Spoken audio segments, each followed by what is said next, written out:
Musibah ini sebetulnya sebagai ujian atau sebagai azab? Nah, jawabnya tergantung yang mendapat musibah. Oh, maksudnya bagaimana?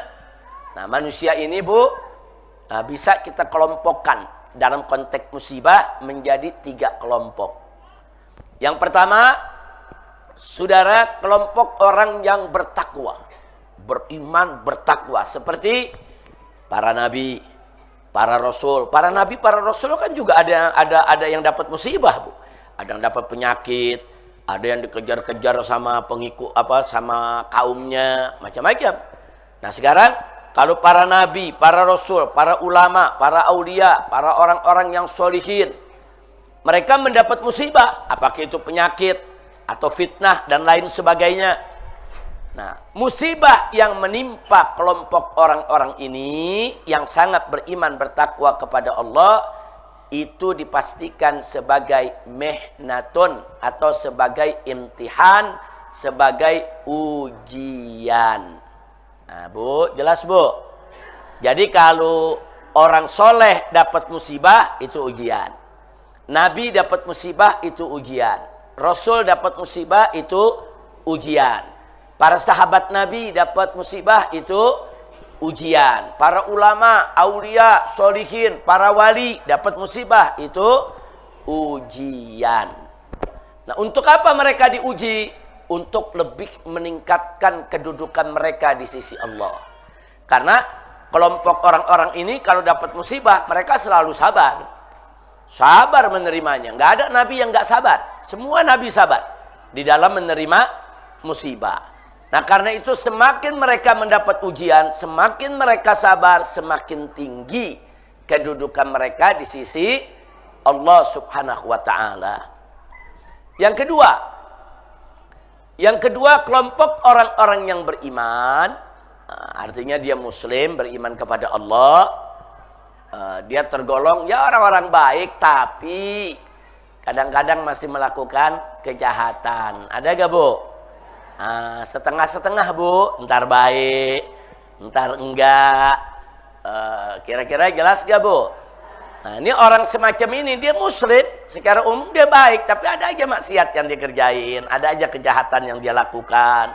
Saudara, turun naik. Nah, kalau kelompok ini mendapatkan musibah, maka musibah tersebut, saudara, adalah inzar, peringatan. Loh, kenapa diperingati? Allah masih sayang sama mereka, dikasih peringatan dulu. Supaya apa mereka diperingati? Supaya mereka meningkatkan lagi kebaikannya, kesolehannya, dan meninggalkan kejelekannya.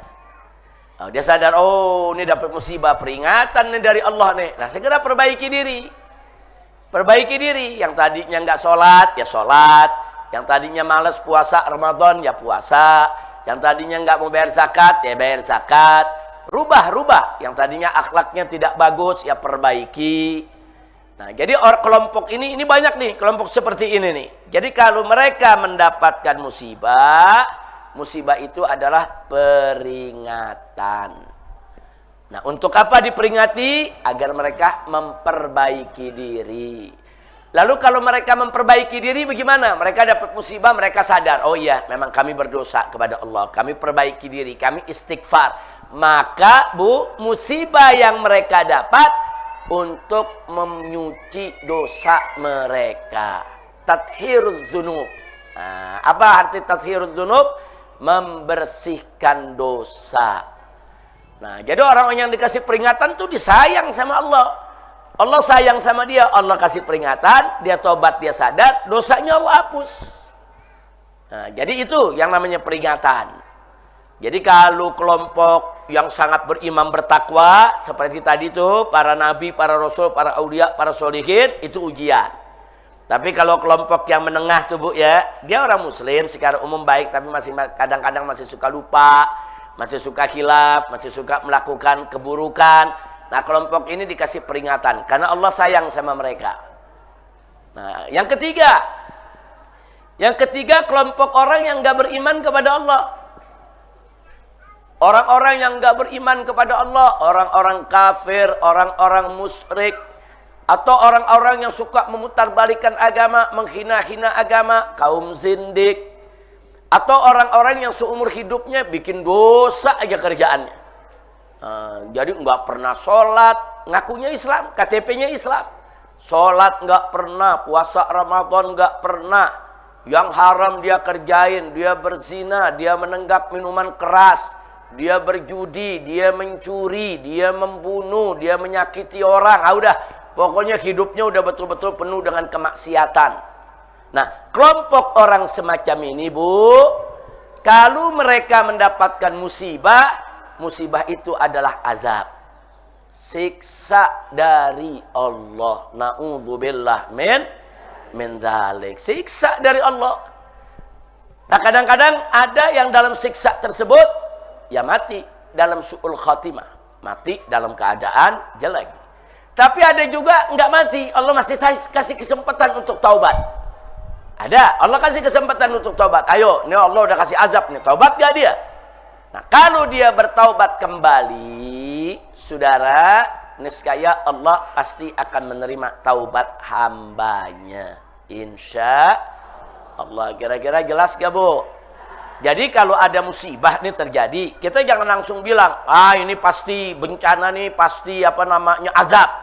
Belum tentu. Nah, jadi jangan nuding, wah ini bencana di Aceh, azab nih, orang Aceh nih jahat-jahat. Wah di Sumatera nih azab nih, orang Sumatera nih ahli maksiat. Nggak boleh. Nggak boleh. Kita nggak boleh begitu. Sebab orang Aceh yang baik banyak. Yang soleh banyak. Orang Sumatera juga, wah yang baik, yang ibadah, Bu, banyak. Nah, kalaupun ada yang maksiat, ya semua suku juga ada yang maksiat. Betul, Bu? Betul, Arab yang jahat ada, Cina yang jahat ada. Nah, semua suku, saudara, yang jahat ada. Nah, tapi jangan kejahatan itu dipukul rata seolah-olah semuanya jahat. Enggak begitu, Bu. Bu, orang Sunda yang jahat ada gak? Ada. Tapi yang baik banyak gak? Banyak. Nah, jadi kalau terjadi musibah nih, dikatakan di satu daerah Sunda, jangan langsung kita tuduh. Wah, ini daerah jahat nih, daerah penuh maksiat. Belum tentu. Nah, belum tentu. Bisa jadi itu daerah beriman kepada Allah, baik.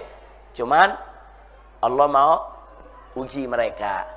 Atau bisa jadi juga secara umum dia baik, tapi ada satu dua yang masih suka maksiat dan suka didiemin. Nggak ada yang berani cegah. Nah, akhirnya itu bencana jadi peringatan. Kecuali kalau satu daerah emang penzina semua. Perempuannya semua penzina. Lelakinya semua pemabuk, penjudi. Udah nggak ada kebaikan di daerah tersebut. Atau satu daerah, satu kampung semuanya LGBT. Nah, kemudian Allah tenggelamkan itu kampung, yaitu azab. Itu namanya azab. Seperti azab yang pernah menimpa umat Nabi Lut. Nah, bagaimana itu azab itu. Makanya nabinya Allah selamatin dulu. Nabinya Allah selamatin, orang baik Allah selamatin, yang jahat tadi Allah azab. Atau umat Nabi Nuh alaihissalam. Nah, udah berkali-kali diajak untuk beriman kepada Allah, nggak mau. Saudara, akhirnya Allah perintahkan Nabi Nuh bikin perahu yang besar. Kenapa bikin perahu yang besar? Karena kan Allah Maha tahu, Allah mau kirim azab air bah. Allah mau kirim azab, mau kirim air bah. Nah, akhirnya Nabi Nuh dan umatnya yang beriman, termasuk keluarganya yang beriman, saudara, nah itu semua Allah selamatkan. Kecuali yang gak beriman, seperti putra Nabi Nuh. Putra Nabi Nuh gak beriman. Ada satu putra Nabi Nuh menolak, malah nantang. Akhirnya ikut, yaitu terkena air bah.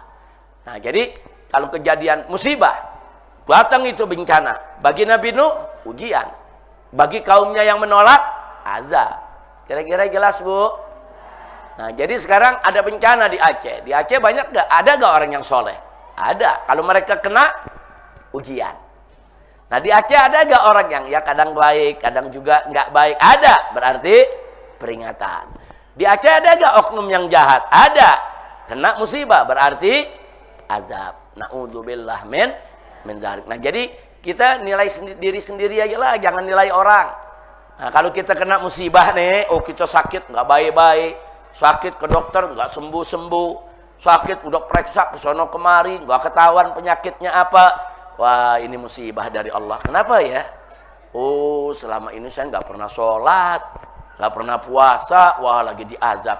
Untung masih panjang umur, udahlah, saya mau tobat, saya mau kembali, saya mau dekat dengan Allah. Nah, itu bagus, yang begitu, saudara. Karena yang namanya manusia itu, saudara, itu khata'un. Semua manusia itu bersalah, kecuali para nabi, Bu, ya.